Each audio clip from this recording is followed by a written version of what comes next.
ഹരേ കൃഷ്ണ. സർവം ശ്രീ രാധാകൃഷ്ണാർപ്പണമസ്തു. ഇന്നലെ അക്ഷയ തൃതീയയായിരുന്നല്ലോ. അക്ഷയ തൃതീയ ദിവസം, ശുക്ലപക്ഷത്തിലെ തൃതീയ ദിവസമാണ് അക്ഷയ തൃതീയ എന്ന് ഞാൻ ഇന്നലെ പറഞ്ഞിരുന്നു. സത്കർമ്മങ്ങൾ കൊണ്ട് നമ്മുടെ ജീവിതത്തെ, തലമുറകളെ സമ്പന്നമാക്കുവാനുള്ളൊരു ദിവസമായിരുന്നു. അല്ലാതെ നമ്മൾ സ്വർണമോ അതുപോലെയുള്ള വിലപ്പെട്ട സാധനങ്ങൾ വാങ്ങിക്കൂട്ടുന്ന ദിവസമല്ല. അപ്പോൾ ഈ ദിവസമായിരുന്നു, ഈ അക്ഷയ തൃതീയ ദിവസമാണ് സത്യയുഗം അല്ലെങ്കിൽ കൃതയുഗം ആരംഭിച്ചത് എന്ന വിശ്വാസവുമുണ്ട്. പരശുരാമൻ ജനിച്ചത് ആ ദിവസമാണ്, ബലരാമ ജയന്തി ആ ദിവസമാണ് എന്നൊക്കെ ഇങ്ങനെ പറയപ്പെടുന്നു. അപ്പോൾ ആ സത്യയുഗത്തിൽ ചെയ്യുന്ന, അതായത് യുഗങ്ങളിൽ ആദ്യത്തെ യുഗമാണ് സത്യയുഗം. ആ യുഗത്തിൻ്റെ ആരംഭ ദിവസമായ അന്ന് ചെയ്യുന്ന കർമ്മങ്ങൾ യുഗാന്ത്യത്തോളവും, ആ ചതുർയുഗങ്ങൾ തീരുന്നിടത്തോളവും, കൽപ്പാന്തത്തോളവും, യുഗാന്ത്യത്തോളവും നിലനിൽക്കും എന്നാണ് വിശ്വാസം. അതിൻ്റെ പേരിലാണ് അന്ന് സത്കർമ്മങ്ങൾ ചെയ്യൂ എന്ന് പറഞ്ഞത്. സമ്പത്ത് ആഗ്രഹിക്കുന്നവർ സമ്പത്ത് ദാനം ചെയ്യുക, ആഹാരം, ദാരിദ്ര്യമില്ലാത്ത അവസ്ഥ ആഗ്രഹിക്കുന്നവർ ആഹാരം ദാനം ചെയ്യുക, മറ്റ് നമ്മുടെ മുന്നോട്ടുള്ള ജീവിതത്തിൻ്റെ സുകൃതങ്ങളാണോ ആഗ്രഹിക്കുന്നത്, അതുപോലെ സുകൃതികളായിട്ടുള്ള തലമുറകളെ ഉണ്ടാകുവാൻ ആഗ്രഹിക്കുന്നവർ അതിനനുസരിച്ചുള്ള കർമ്മങ്ങൾ കൊണ്ട് ജീവിതത്തെ ഭദ്രമാക്കുക. എല്ലാറ്റിനും വേണ്ടത് ഭഗവാനോടുള്ള പ്രാർത്ഥനയും നാമജപങ്ങളും ഒക്കെയാണ്, ഭഗവാനോടുള്ള സ്മൃതിയാണ്. ഒന്നിനും കഴിയുന്നില്ല, നാമം ജപിക്കാൻ കഴിയുന്നില്ല, നാമം ജപിക്കണ്ട, ഭഗവാനെ ഓർത്താൽ മതി, ഭഗവത് സ്മൃതിയിൽ ഇരുന്നാൽ മതി. ഭഗവാനെ നിരന്തരം ഏതെങ്കിലും പ്രകാരത്തിലൊക്കെ ഓർക്കുവാൻ എനിക്ക് കഴിയുന്നില്ല. എൻ്റെ ജീവിതത്തിൽ മറ്റ് ധാരാളം കാര്യങ്ങൾ ഇങ്ങനെ കടന്നു വരുന്നത് കൊണ്ട് ഞാൻ ഇടയ്ക്കൊക്കെ എങ്ങനെ ഓർത്തിട്ട് പിന്നെ ഞാൻ ഭഗവാനെ ഓർക്കാറേയില്ല എന്ന് ചിന്തിക്കുന്നവരും ധാരാളം ഉണ്ടാകും. അപ്പോൾ ബലമായി, മനഃപൂർവ്വമായി ഭഗവാനെ അവിടേക്ക് പിടിച്ചിരുത്തുക. ഈ കടന്നു വരുന്ന കാര്യങ്ങളെല്ലാം അല്പനേരത്തേക്ക് നമ്മുടെ ജീവിതത്തിലൂടെ കടന്നു പോയിട്ട് അതങ്ങ് പോകും. ദുഃഖമാണേലും സുഖമാണേലും സ്ഥായിയായ സുഖവും സമാധാനവും കിട്ടണമെങ്കിൽ അവിടെ ഭഗവാനെ തന്നെ പിടിച്ചിരുത്തണം, ഭഗവത് ചിന്തകളിലൂടെ തന്നെ കടന്നു പോകണം. അങ്ങനെ കടന്നു പോകുമ്പോഴുണ്ടാകുന്ന മാറ്റങ്ങൾ നമുക്ക് തന്നെ അനുഭവിക്കാൻ കഴിയും. നമ്മൾ എന്താണോ ഇപ്പം ഭക്തിയിലൂടെ അല്ലെങ്കിൽ ജ്ഞാനത്തിലൂടെ ഭഗവാനെ നമുക്ക് നേടാൻ കഴിയും. അറിവ് സമ്പാദിച്ച് ബ്രഹ്മം എന്താണെന്നുള്ള ആ അറിവിലൂടെ, ആത്മജ്ഞാനത്തിലൂടെ, ആത്മബോധത്തിലൂടെ കടന്ന് ക്രമേണ ചെല്ലുമ്പോൾ ഭഗവാനെ നമുക്ക് അനുഭവിക്കാൻ കഴിയും. എന്നാൽ ഭക്തിയിലൂടെ അനുഭവിക്കാൻ കഴിയും. ഭക്തിയിലൂടെ ഭഗവാനിലേക്ക് എത്തി അതിലൂടെ നമുക്ക് ജ്ഞാനം ലഭിക്കുവാനും കഴിയും. ഏത് പ്രകാരത്തിലാണെങ്കിലും ഭഗവാനിലെത്തിയാൽ ജ്ഞാനം ഉദിക്കും. എങ്ങനെയാണ് ജ്ഞാനം ഉദിക്കുന്നത്? നമ്മുടെ ഉള്ളിൽ തന്നെ ഇരിക്കുന്ന ആ ആത്മശക്തിക്ക് നല്ല തെളിച്ചം ഉണ്ടാകും. എല്ലാ അറിവിൻ്റെയും ഉറവിടമായ ഭഗവാനാണ് നമ്മുടെ ഉള്ളിലിരിക്കുന്നത്. അപ്പോൾ നമ്മുടെ ഉള്ളിലിരിക്കുന്ന ഭഗവാനെ ക്രമേണ തെളിച്ചം വയ്ക്കുകയും ആ ഭഗവാന്റെ ജ്ഞാനം, ഈ സർവ പ്രപഞ്ചത്തെയും സൃഷ്ടിച്ച ഭഗവാന്റെ ഉള്ളിലിരിക്കുന്ന, ഈ പ്രപഞ്ചത്തിലിരിക്കുന്ന മുഴുവൻ അറിവുകളും ആത്മബോധവും നമ്മുടെ ഉള്ളിലേക്ക് തന്ന് നമ്മളെ ക്രമേണ ഉയർത്തുകയും എല്ലാവരിൽ നിന്ന് വ്യത്യസ്തമായ അറിവുകൾക്ക് ഉടമകളാക്കുകയും ചെയ്യും. നമ്മൾ ഓരോ വിഷയങ്ങളും പഠിക്കുകയും ഓരോ മണ്ഡലങ്ങളിൽ ജോലി ചെയ്യുകയും ചെയ്യുമ്പോൾ നമുക്ക് അവിടെയൊക്കെയുള്ള നമ്മൾ സഹകരിക്കുന്ന ആ ഒരു കാര്യത്തെക്കുറിച്ചായിരിക്കും നമുക്ക് അറിവ് വരുന്നത്. അധ്യാപകർക്കായാലും ഡോക്ടർക്കായാലും വക്കീലന്മാർക്കായാലും പൈലറ്റുകൾക്കായാലും സയൻറ്റിസ്റ്റുകൾക്കായാലും അതെല്ലാം കരകൗശല വിദഗ്ധരായിട്ടുള്ളവർക്കും മറ്റേത് കർമ്മം ചെയ്യുന്നവർക്കാണെങ്കിലും ഏത് ജോലി ചെയ്യുന്നവർക്കും, വൃക്ഷങ്ങളെ കയറുന്നവരായിക്കോട്ടെ, അവർക്ക് അതിനെക്കുറിച്ച് നല്ല പിടിപാടുണ്ടാവും. അങ്ങനെ ഓരോ ജോലി, ഇപ്പോൾ ചെരുപ്പ് തുന്നുന്നവർക്ക് അതിനെക്കുറിച്ച് അറിവില്ലാതെ അവർക്ക് ചെയ്യാൻ പറ്റുമോ? അതുപോലെ ഗായകർക്ക് സംഗീതത്തെക്കുറിച്ച് അപാരമായ അറിവില്ലാതെ ചെയ്യാൻ പറ്റത്തില്ല. നർത്തകരോ അതും അതിനെക്കുറിച്ച് പഠിക്കുന്നു. അതുപോലെ ഈശ്വരനെക്കുറിച്ച് നാം പഠിക്കുവാൻ ഇറങ്ങി ചെല്ലുമ്പോഴേ നമുക്കതിൻ്റെ അറിവ് കിട്ടത്തുള്ളൂ. നമ്മളെല്ലാവരും ദൈവത്തെ അനുഭവിക്കണം, ഭഗവാന്റെ അനുഗ്രഹം വേണമെന്ന് പറഞ്ഞ് നമ്മൾ ആഗ്രഹിക്കുന്നുവെങ്കിലും നമ്മൾ അതിന് വേണ്ടിയിട്ട് എന്ത് പഠിച്ചു, അല്ലെ എത്രമാത്രം നാം ഇറങ്ങിച്ചെന്നു, ഓരോ വിഷയത്തിലും അഗാധമായിട്ടുള്ള അറിവ് വരുമ്പോഴാണ് അതിൽ എക്സ്പേർട്ടുകളാകുന്നത് ഓരോരുത്തരും. ഈ എല്ലാ രംഗത്തും എക്സ്പേർട്ടുകളാകുന്നത് അതാത് രംഗത്ത് അതാത് അറിവുകളിൽ ഏറ്റവും കേമന്മാരോ കേമികളോ ആകുമ്പോഴാണ്.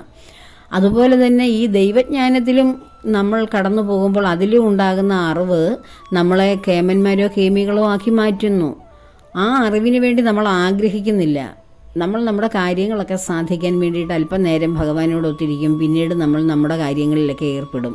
നമ്മൾ സ്ഥായിയായ ഒരു കാര്യത്തിന് വേണ്ടി, ഒരു പഠിപ്പിന് വേണ്ടി ഇറങ്ങിത്തിരിക്കുന്നില്ല. നമ്മുടെ ജീവിതത്തിൽ നമുക്ക് പഠിക്കാൻ കഴിയാതെ പോയി, അറിവില്ലാതെ പോയി, അയ്യോ എനിക്ക് മറ്റുള്ളവരുടെ അത്രയും അറിവില്ല, പഠിക്കാനൊന്നും സാധിച്ചില്ല എന്ന് വിചാരിക്കുന്ന ധാരാളം പേർക്കും ഭഗവാന്റെ ഒരു അറിവിലൂടെ കടന്നു വന്നാൽ, ഭഗവാനെ പഠിക്കുവാൻ തുടങ്ങിക്കഴിഞ്ഞാൽ എല്ലാ അറിവുകളും ഉണ്ടാകും. നാം സ്കൂളിലും കോളേജിലും പഠിച്ച അറിവല്ല, അതിനൊക്കെ ഉപരിയുള്ള അറിവ് നമുക്ക് ലഭിക്കും.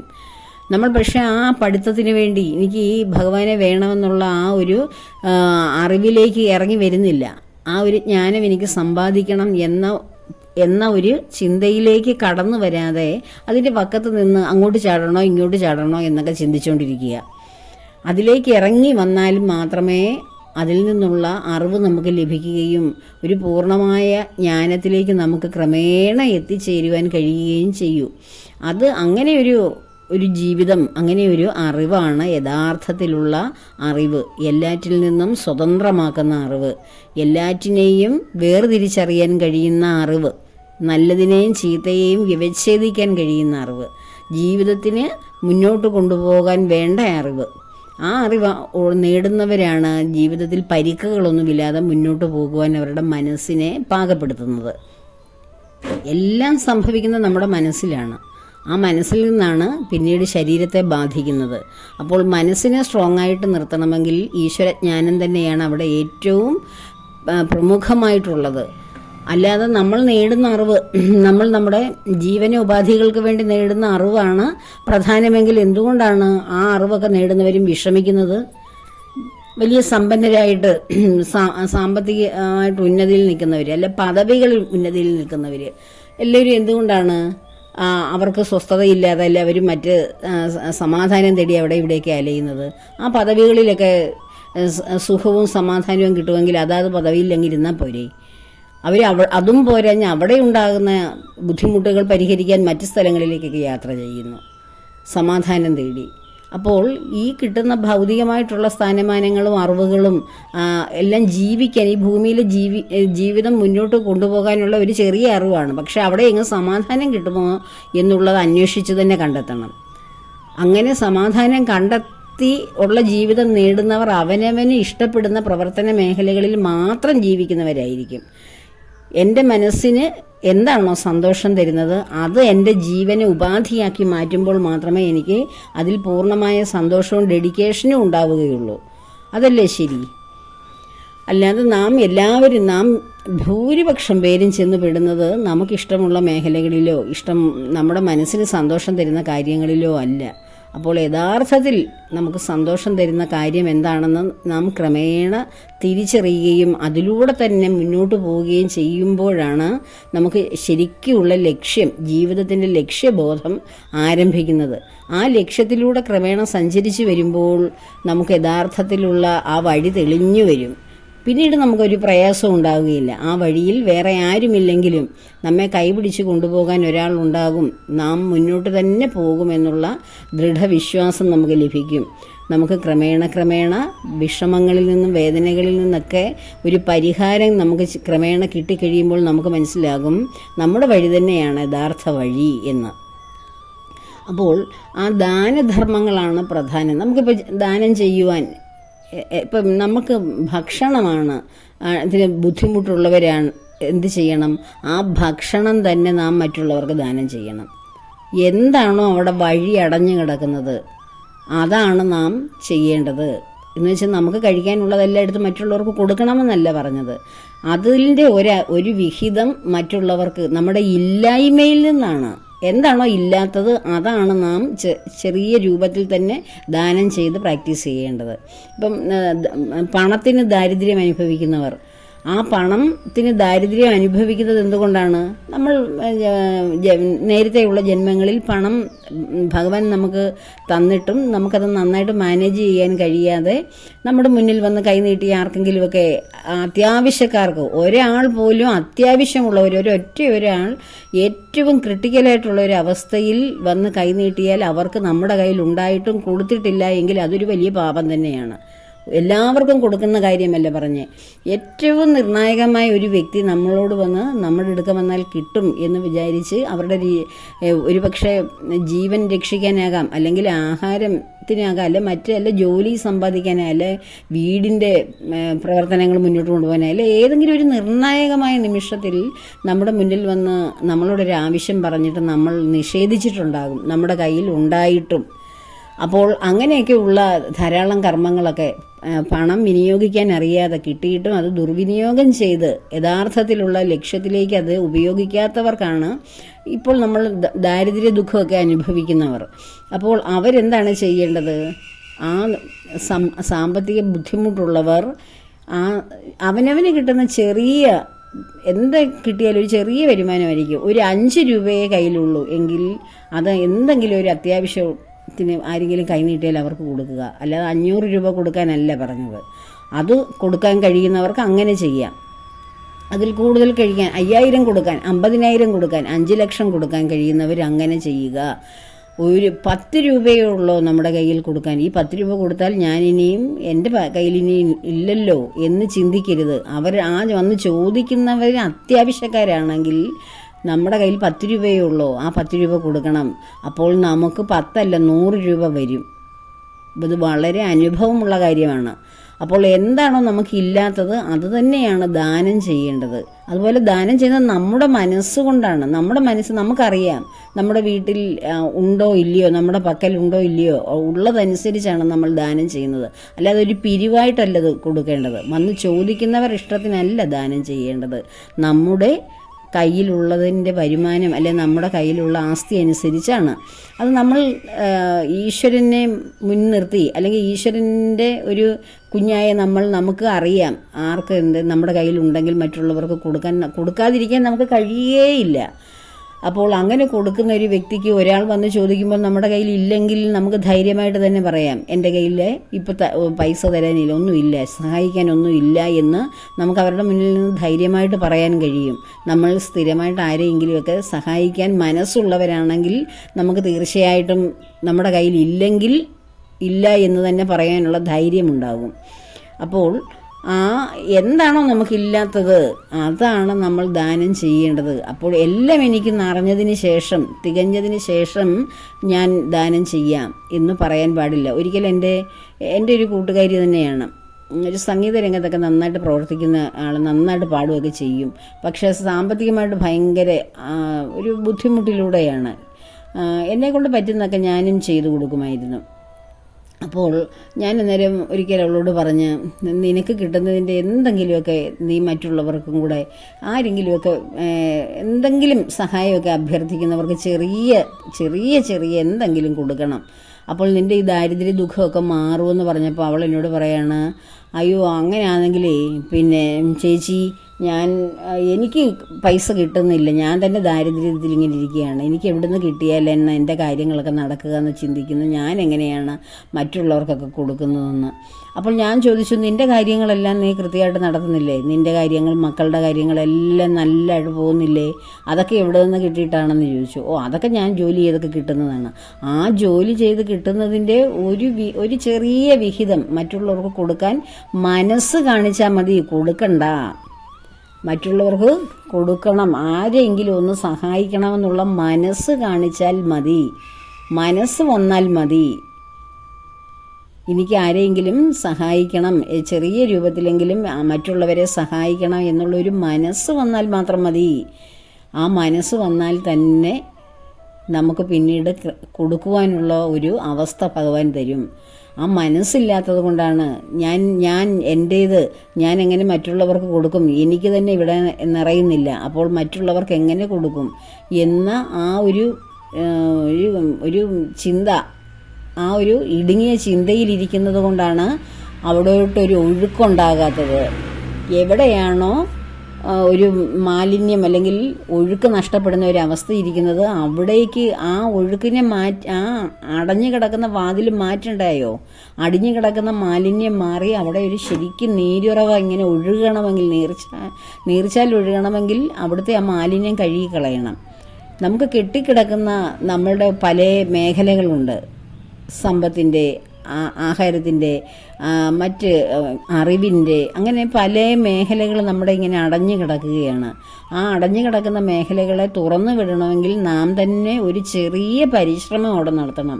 ഒരു ചെറിയ പരിശ്രമം നടത്തിയാലേ അവിടെ ഒരു ചെറിയ നീരൊഴുക്കുണ്ടാവുകയുള്ളൂ. അങ്ങനെ നമ്മുടെ ജീവിതത്തിൽ എന്താണോ നമുക്ക് വേണ്ടത് അത് നാം കൊടുത്താലേ നമുക്ക് കിട്ടുകയുള്ളൂ. അത് നമ്മുടെ മനസ്സറിഞ്ഞാണ് കൊടുക്കേണ്ടത്. നമ്മുടെ കയ്യിൽ ഇതേ ഉള്ളെങ്കിൽ അത് സന്തോഷമായിട്ട് കൊടുക്കുക. മറ്റുള്ളവർ വളരെ കൊടുക്കാൻ കൂടുതലുള്ളവരായിരിക്കാം. അപ്പോൾ അവർ കൊടുക്കുന്ന അത്രയും നമുക്ക് കൊടുക്കാൻ പറ്റിയില്ലല്ലോ. അപ്പോൾ അവർ ഇത്ര രൂപ എഴുതിയിരിക്കുന്നു, എൻ്റെ കയ്യിൽ ഇതേ ഉള്ളൂ, ഞാൻ എങ്ങനെ കൊടുക്കും, അത് മോശമല്ലേ എന്ന് തോന്നേണ്ട ഒരു കാര്യവുമില്ല. കാരണം നമ്മുടെ ആസ്തി അതേ ഉള്ളൂ. ഒരിക്കൽ ഇവിടെ ഒരു രോഗികൾക്ക് സഹായത്തിന് വേണ്ടി 1-2 പേര് ഇവിടെ വന്നു. സ്ഥിരം ഇവിടെ ആൾക്കാരൊക്കെ ഇങ്ങനെ വരാറുണ്ട്. അങ്ങനെ വന്ന കൂട്ടത്തിൽ എനിക്ക് വളരെ സാമ്പത്തിക ബുദ്ധിമുട്ടായിട്ട് ഒന്നും അനങ്ങാൻ പോലും പറ്റാത്തൊരു സാഹചര്യത്തിലായിരുന്നു. ആ അവസരത്തിൽ ഇങ്ങനെ കടന്നു വന്നു, ഓരോ വീട്ടിലും ഇങ്ങനെ വന്നു. എൻ്റെ അടുക്ക് വന്നപ്പോൾ എൻ്റെ കയ്യിൽ ഞാൻ മറ്റൊരാവശ്യത്തിന് വെച്ചിരുന്നതായിരുന്നു. അയ്യോ, ഇവർ വന്നു കഴിയുമ്പോൾ എനിക്കൊന്നും ഇല്ലല്ലോ കൊടുക്കാൻ എന്നുള്ള വിഷമത്തിലിരിക്കുകയാണ് ഞാൻ. അവരോരോ വീടുകളും സന്ദർശിച്ച് വരുന്നത് കണ്ടപ്പോൾ എൻ്റെ അടുക്ക് വന്നപ്പോൾ ഞാൻ മറ്റൊരു അത്യാവശ്യത്തിന് വെച്ചിരുന്ന കാശെടുത്തു. 100 രൂപ എൻ്റെ കയ്യിലുള്ളായിരുന്നു. അതെടുത്ത് ഞാൻ അവരുടെ കയ്യിൽ കൊടുത്തപ്പോൾ അവരെന്നോട് അത് വാങ്ങിയില്ല. എന്നോട് പറയുകയാണ്, ഞങ്ങൾക്ക് 500 രൂപയെങ്കിലും മിനിമം തരണമെന്ന്. അതിന് 2 വീടിനപ്പുറത്തുള്ള ഒരു ഓട്ടോ ഓടിക്കുന്ന ചേട്ടൻ്റെ കയ്യിൽ നിന്ന് 500 രൂപയെ തന്നെ. അപ്പോൾ ഇവിടുന്ന് ഒരു 1000എങ്കിലും തരണമെന്ന്. അപ്പം ഞാൻ പറഞ്ഞത് പിരിവാണോ അതോ എന്തെങ്കിലും രക്ഷാപ്രവർത്തനത്തിന് വേണ്ടി വന്നവരാണോ നിങ്ങളെന്ന് ചോദിച്ച്. എൻ്റെ കയ്യിലുള്ളത് എനിക്ക് എത്ര ഉണ്ടെന്ന് എനിക്കല്ലേ അറിയാൻ പറ്റൂ. എൻ്റെ കയ്യിലുള്ള പൈസയാണ്, ഉള്ളതുപോലും അല്ലത്, വേറെ ഒരു അത്യാവശ്യത്തിന് വെച്ചിരുന്ന കാശാണ്. 100 രൂപയേ ഉള്ളൂ. അതെടുത്ത് കൊടുത്തപ്പോൾ പറയുന്നത് അത് വേണ്ട, 500-ൽ കുറഞ്ഞ് വാങ്ങില്ല എന്ന് പറഞ്ഞ് എൻ്റെ ഈ തിരികെ തന്നിട്ട് പോയി. എനിക്കത് എപ്പോഴും ഓർക്കുമ്പോൾ എനിക്ക് ഭയങ്കര ഒരു അത്ഭുതമായിട്ട് തോന്നും.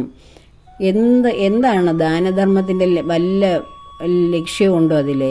നമ്മളുടെ മനസ്സറിഞ്ഞല്ലയോ ദാനം ചെയ്യുന്നത്. 500-ഓ 1000-ഓ അതിൽ കൂടുതലോ കൊടുക്കുന്ന വ്യക്തിയാണ് ഞാൻ, എൻ്റെ കയ്യിൽ അതിനനുസരിച്ച് ഉള്ളപ്പോൾ. അപ്പോൾ അവരത് അറിയുന്നില്ല.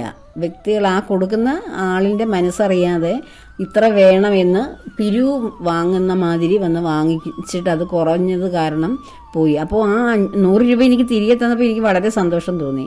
അയ്യോ, ഞാൻ അതിന് എത്രയോ ആവശ്യത്തിന് വെച്ചിരുന്ന കാശായിരുന്നു, അതെനിക്ക് തിരിച്ച് കിട്ടിയല്ലോ, ഞാൻ കൊടുത്തിട്ട് അവർ വാങ്ങിയില്ലല്ലോ എന്നുള്ള ആശ്വാസമാണ് എനിക്ക് തോന്നിയത്. പിന്നീട് വളരെ ദുഃഖവും തോന്നി. ഇങ്ങനെയാണോ മനുഷ്യരൊക്കെ പ്രവർത്തിക്കുന്നതെന്നോർത്ത്. ഓരോ വീടിൻ്റെയും അവസ്ഥകൾ വീടിൻ്റെ പുറമേ വന്ന് നോക്കുമ്പോൾ കാണുന്ന അവസ്ഥയാണോ അതിൻ്റെ ഉള്ളിലുള്ള അവസ്ഥ? അല്ല. ആ വ്യക്തികൾ അനുഭവിക്കുന്ന സാമ്പത്തിക ബുദ്ധിമുട്ടോ അല്ലെ വേറെ എന്തൊക്കെയോ വിഷമങ്ങളോ പ്രശ്നങ്ങളോ ഓരോ വീട്ടിലുണ്ടാകും.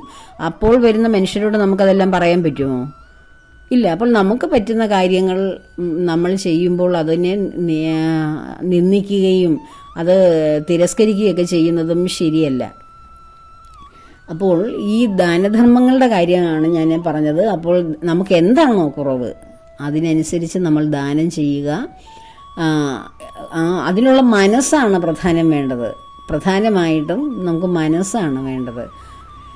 ഒന്നുമില്ല, നമുക്ക് കൊടുക്കാനൊന്നുമില്ല. നമ്മൾ നോക്കുമ്പം കൊച്ചു കുട്ടികളൊക്കെ ഓരോരുത്തരത്തൊക്കെ ഓരോ ജോലിയൊക്കെ ചെയ്തുകൊണ്ട് നിൽക്കുന്ന കാണാം. ഒരു റോഡരികിൽ ഓരോ സാധനമൊക്കെ വിറ്റുകൊണ്ട് നിൽക്കുന്ന കാണാം. ആ കുട്ടിക്ക് ഒരു ചായയോ കഴിക്കാനൊരു സ്നാക്സോ വാങ്ങിച്ചു കൊടുക്കൂ. വേറെ ഒന്നിനും പൈസ ഇല്ല ദാനം ചെയ്യാൻ. അങ്ങനെ എന്തെങ്കിലും ചെയ്തു നോക്കൂ. അല്ലെങ്കിൽ വിശന്നൊക്കെ റോഡരികിലൊക്കെ ഓരോരുത്തരൊക്കെ ഓരോ വൃദ്ധരൊക്കെ ഇരിക്കുന്ന കാണാം. അവർക്ക് എന്തെങ്കിലും ഒരു കടയിൽ നിന്നൊരു പൊതി വാങ്ങിച്ച് അവർക്ക് കൊണ്ട് കൊടുക്കൂ. അതിലൊരു ആഹാരമൊക്കെ ആയിട്ടൊരു പൊതി. അപ്പോൾ അവർക്ക് വളരെ സന്തോഷമില്ല, അവരുടെ കണ്ണിൽ മിന്നുന്ന ഒരു സന്തോഷമില്ലയോ? നമ്മൾ തിരക്ക് പിടിച്ച യാത്രയിൽ ഇങ്ങനെ പോകുമ്പോൾ നമുക്കിതൊന്നും കാണാനോ കേൾക്കാനോ പോലും സമയമില്ല. എങ്ങോട്ടാണ് നമ്മൾ ഈ തിരക്കിൽ ഓടുന്നത്? എവിടെയാണ് ഈ പോകുന്നത്? നമ്മുടെ ജീവിതം ഇങ്ങനെ തീർന്ന് പോകുന്ന ഒരു അവസ്ഥയിലേക്കാണ്. ജീവിതത്തിൻ്റെ ഓരോ ദിവസങ്ങളിലാണ് നമ്മൾ ഈ ഓടിച്ച് തീർക്കുന്നത്, ഓടി പോകുന്നത്. അതിനിടയിൽ ഇനി എന്നാണ് സ്വസ്ഥമായിട്ടിരുന്നതിന് ശേഷം എന്നാണ് ദാനധർമ്മങ്ങളും സൽക്കർമ്മങ്ങളും ഒക്കെ എന്നാണ് ചെയ്യാൻ പോകുന്നത്? ആലോചിച്ച് നോക്കിക്കേ. നമ്മൾ നിരന്തരം ഇങ്ങനെ ഓട്ടപ്രദക്ഷിണം നടത്തുക. ഇനി എപ്പോഴാണ് അതൊക്കെ കഴിഞ്ഞതിന് ശേഷം എപ്പോഴാണ് നമ്മളിത് സൽക്കർമ്മങ്ങളിലേക്ക് ഇറങ്ങാൻ തുടങ്ങുന്നത്? നമ്മളെവിടെയെങ്കിലും വീണ് കിടന്നു കഴിയുമ്പോഴോ? അപ്പോൾ ഈ ചെയ്യുന്നതിൻ്റെ കൂടെ തന്നെയാണ് ഇതെല്ലാം ചെയ്യേണ്ടത്.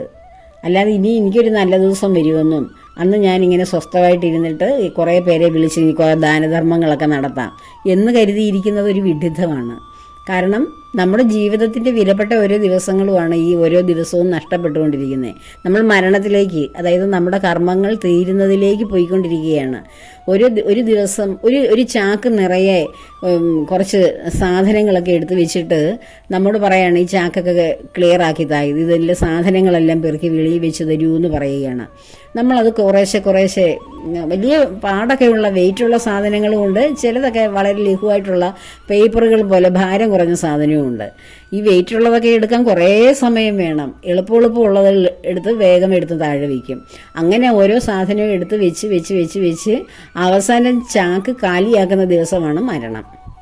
അപ്പോൾ നമ്മൾ ഇങ്ങനെ ഓരോ ദിവസവും നമ്മുടെ കർമ്മം ഇങ്ങനെ എടുത്ത് ചെയ്ത് തീർത്തുകൊണ്ടിരിക്കുകയാണ്. ചില കർമ്മങ്ങൾ എടുത്താൽ പൊങ്ങില്ല, ചില കർമ്മങ്ങൾ ഈസിയായിട്ട് സന്തോഷത്തോടു കൂടി ചെയ്യും. ഇങ്ങനെ ഭാരമുള്ള കർമ്മവും ഈസിയായ കർമ്മവും നിത്യേന ചെയ്തുകൊണ്ടിരിക്കുകയാണ്. ഈ കർമ്മങ്ങളുടെ ചാക്കുകെട്ട് തീരുന്ന ദിവസം നമ്മൾ ഇവിടുന്ന് യാത്ര പറഞ്ഞു പോകും. പിന്നെ എന്നാണ് നമ്മൾ നന്മ ചെയ്യാനും സത്കർമ്മങ്ങൾ ചെയ്യാനും സുഹൃതങ്ങൾ ഉണ്ടാകുവാനും വേണ്ടി പരിശ്രമിക്കുന്നത്? ഇതിനോടൊപ്പം തന്നെ അതും കൊണ്ടുപോകണം. അപ്പോഴാണ് ജീവിതത്തിൻ്റെ യഥാർത്ഥത്തിലൊരു കൈവല്യം, ഒരു സാഫല്യമൊക്കെ നമുക്കുണ്ടാകുന്നത്. അപ്പോൾ അതൊക്കെ ആകട്ടെ ഇന്നത്തെ ചിന്ത. എല്ലാവർക്കും നല്ല മനസ്സുണ്ടായി സമാധാനത്തോടു കൂടി ജീവിക്കുവാൻ, സന്തോഷത്തോടു കൂടി ജീവിക്കുവാൻ, സത്കർമ്മങ്ങളിൽ വ്യാപരിക്കുവാൻ എല്ലാവരെയും ഭഗവാൻ അനുഗ്രഹിക്കട്ടെ. സർവവും ഭഗവാന്റെ പത്മപാദങ്ങളിൽ ചേർത്തുകൊണ്ട് ലോകാ സമസ്ത സുഖിനോ ഭവന്തു.